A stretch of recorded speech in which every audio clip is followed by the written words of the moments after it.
কি করবে চাচ্ছ তুমি? আমি কোন টাকা মানুষ মারবো? আমি মারবো মরে যাবে। কয় টাকায় মরবি সেটা আমি আজকে কিলার করব। তুমি কয় টাকায় মরবে চাও? আমাকে 1 কোটি টাকা দালাল চাই।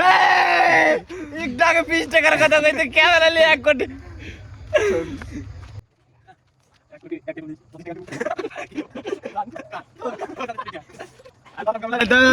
মানুষ মেরে বাজ্জা লাগবে বাজ্জা কি আমি মারবো মর যাবো কার মারবো মর যাবো টাকা নিল যে 1 কোটি আতা আতা মানে বেগে দেখে দেখে আছে মারবো মর যাবো ভাই বেটি আজ না হ্যাঁ মার মেলা ঠিক আছে মর যাও তাহলে হ্যাঁ হ্যাঁ স্টার্ট